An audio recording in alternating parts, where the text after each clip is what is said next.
Buenos días, hoy vamos a exponer sobre el tema de compresión, mecanismos implicados en la compresión de partículas. En primer punto, la compresión de partículas podría definirse como una operación básica farmacéutica, encaminada a la obtención de un compactado estable a partir de una serie de partículas individuales mediante la aplicación de una fuerza externa. Aquí lo que interesa es la importancia de esta operación en farmacia, ya que es muy elevada y la compresión puede ir encaminada a diversos fines. Se podría decir que dentro de esos fines está la disminución del tamaño de las partículas mediante pulverización mecánica, obtención de compactados para su dosificación en cápsulas, obtención de aglomerados y obtención de comprimidos. Siguiente. Dentro de la compresión hay partículas primarias y secundarias, pero yo les hablaré de las primarias. El primer caso comprende los mecanismos implicados en la compresión de partículas no porosas que se comportan de una forma individual. Bueno, esta aplicación de fuerza externa, vaya compresión, se podrá obtener en un aglomerado estable o no en función de su capacidad de comprensión. Es así que podemos tocar brevemente efectos teóricos de distinción entre la compresión de partículas primarias, que en este caso será más sencillo que las secundarias. Así que, siguiente.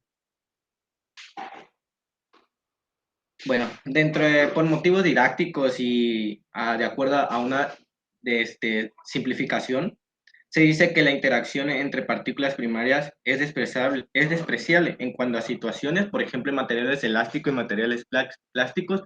Por ejemplo, el primero es sometido a una fuerza externa y el segundo es a una presión externa. Es muy diferente porque la primera se deforma gradualmente de manera reversible en función de su capacidad de información que viene determinada en el módulo de Young. Este este modo, pues, a mayor sea el valor del módulo de Young, más deformable será el material. Y el otro, pues, la deformación permanece eh, y no recupera la forma inicial de las partículas. Siguiente. Por último, punto del sencillo esquema mostrado en la siguiente figura explica el comportamiento de los materiales en los que el grado de deformación depende exclusivamente de la fuerza aplicada, sin tener en cuenta el tiempo de aplicación de la fuerza. Bueno, algunas veces dentro de todo esto, el comportamiento del material puede depender también de dicho tiempo. A esto se le llama deformación de viscoelasticidad. Sí.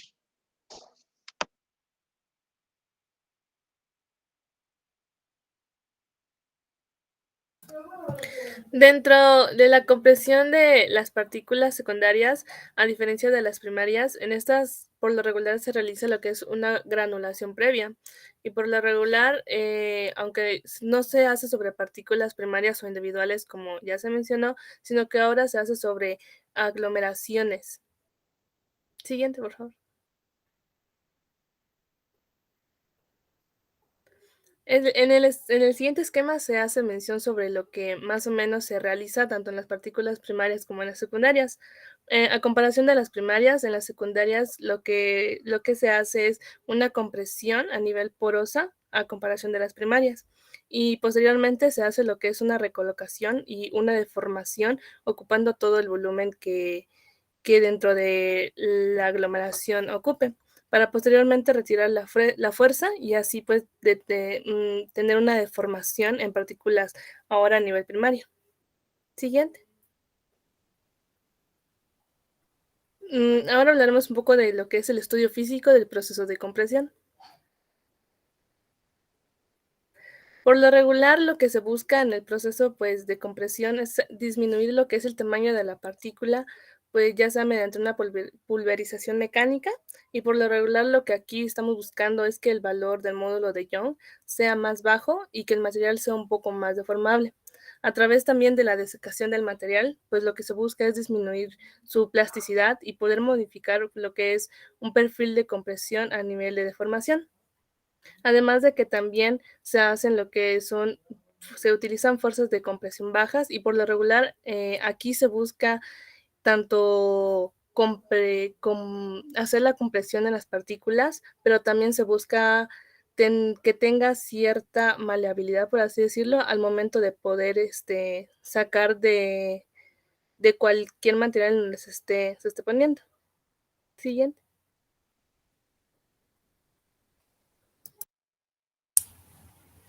Estudios de transmisión de fuerzas de compresión.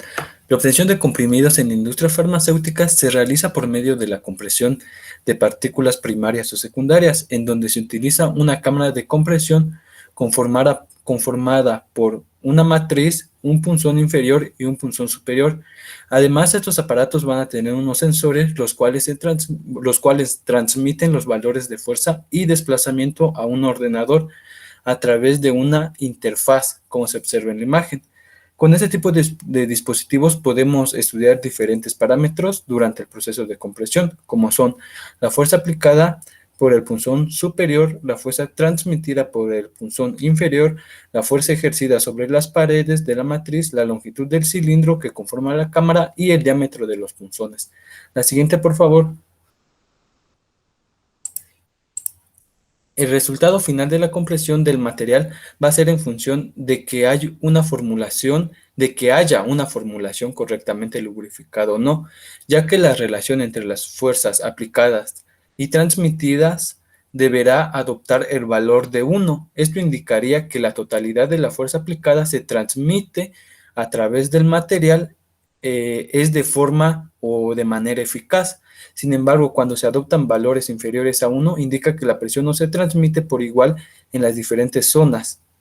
Cabe mencionar que se aceptan que los valores de R sean superior a 0.9, ya que son indicativos de una correcta lubrificación del material. La siguiente, por favor. El proceso de compresión tiene 3 fases, las cuales son el llenado de la cámara de compresión con la formulación farmacéutica a comprimir, la compresión, la que se lleva a cabo mediante la aplicación de la presión por el punzón superior o en algunos casos por ambos punzones, y la eyección del comprimido mediante la subida del punzón inferior hasta el borde superior de la matriz para que pueda expulsar el comprimido que se formó. La siguiente. Bueno, durante el proceso de compresión, en la etapa media se establece el modelo matemático de Haeckel. El modelo matemático de Haeckel proporciona una serie de parámetros que sí poseen un significado físico, de los cuales se pueden extraer varias conclusiones sobre la capacidad de compresión de una cierta formulación. Entonces podemos ver que el modelo de Haeckel se relaciona con la compresión, y esta va a relacionar 2 factores, la presión y la porosidad. De acuerdo al postulado de Haeckel, pues se plantea una ecuación que es el logaritmo de la porosidad, que es igual a una constante característica de la formulación, que va a estar denominada por la letra KY. P es la presión ejercida y A es una constante de consolidación del material. Entonces, si podemos darnos cuenta, la ecuación de Haeckel viene siendo una semejante a la ecuación de la recta que está a un lado de la diapositiva. La siguiente, por favor. El modelo matemático de Haeckel establece el cálculo de la compresión, de cómo se va a comportar un material, ya sea si tiende a ser más plástico o elástico, como se mencionaban en las diapositivas anteriores. Esto se va a hacer mediante planos cartesianos y representaciones de rectas. La siguiente, por favor.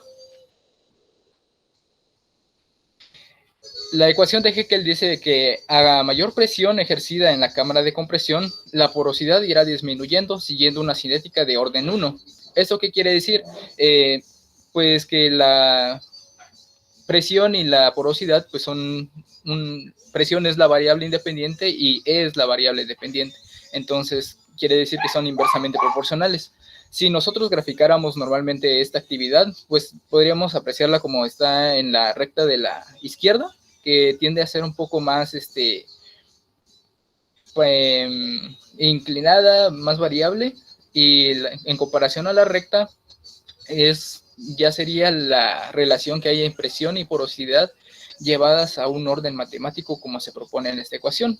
Entonces, si podemos apreciar la relación que existe entre porosidad y presión, es exponencial. La siguiente, por favor.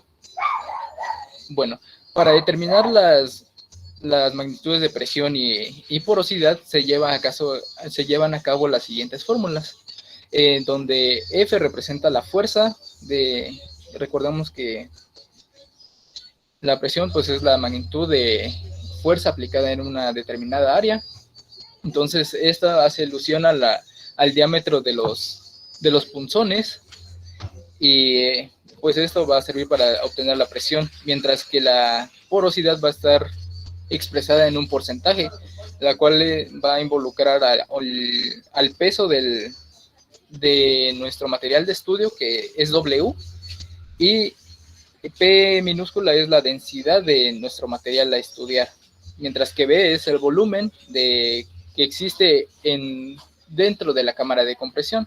Entonces se dice que una vez que disponemos de los datos de porosidad frente a la presión, nos resulta de especial utilidad el cálculo de la pendiente de la recta de regresión correspondiente a la zona lineal de la gráfica, y obtenemos así el valor de KY. Calculamos después la inversa y obtenemos la PY, la presión a partir del cual el material comienza a deformarse con arreglo de comportamiento plástico. La siguiente, por favor. ¿Cómo vamos a interpretar los datos obtenidos en la ecuación de Haeckel? Bueno, haciendo alusión de acuerdo a la página de Curret, la pendiente de una recta es la tangente del ángulo que forma la recta con dirección positiva del eje de las abscisas. Entonces, se dice que si la pendiente es mayor a 0, se dice que la pendiente es positiva, mientras que si es menor a 0, se dice que la pendiente es negativa, y si la pendiente es igual a 0, la pendiente será recta, no habrá pendiente. La siguiente, por favor. Entonces, supongamos que un análisis de caso. Tenemos dos moléculas, A y B. Utilizamos la ecuación de Haeckel y graficamos a las dos. Podemos observar que tanto la constante característica de formulación, o sea, KY, frente a la presión media de formación plástica de ambos materiales, está variada. Si comparamos el material B con respecto a A, nos vamos a dar cuenta que el material B es un material que no se opone a la manipulación o a la compresión, y podemos decir que tiene un comportamiento plástico, que esto es de gran relevancia al momento de la formulación de medicamentos, pues todas las casas farmacéuticas buscan que los materiales tiendan a ser más plásticos. Mientras que en el caso de A, pues podemos encontrar que es un poco más duro y se opone a la compresión. La siguiente, por favor. Haciendo alusión al análisis del gráfico de Haeckel, podemos encontrar tres fases. La fase 1, que es cuando el material comienza a deformarse a una mínima presión. La fase 2, pues es cuando se alcanza una formación del tipo plástica, que es la ideal. Y la fase 3, pues es el límite de compactación. Quiere decir que el límite para la deformación plástica ya se ha rebasado, y es cuando termina la compresión. La siguiente, por favor. Muy bien. Desde el punto de vista práctico, el tratamiento matemático de Haeckel nos permite conocer el comportamiento de materiales durante la compresión. Por ejemplo, el gráfico A nos va a representar gráficas de trazado rectilíneo en las que predomina la deformación plástica, y los comportamientos de estos productos dependen de la forma de sus partículas y cómo se distribuyen. Mientras que en el gráfico B podemos apreciar que es un gráfico que nos va a presentar los valores de una pendiente a partir de un punto trazado. ¿Qué quiere decir? Que este material pues va a presentar fragmentaciones a bajas presiones. ¿Esto cómo nos va a servir en el campo laboral? La siguiente diapositiva, por favor. Nos sirve para comparar diferentes tipos de materiales para la elaboración de fármacos. En este caso podemos hacer una comparación entre tres tipos de materiales. Podemos apreciar que hay más porosos y menos porosos. Entonces, si comparamos esto, pues podemos decir que los materiales idóneos pues son los que tienden a ser más plásticos, como el gráfico de la izquierda, mientras que los materiales que tienden a la fragmentación pues son los que se verían en el lado derecho del gráfico.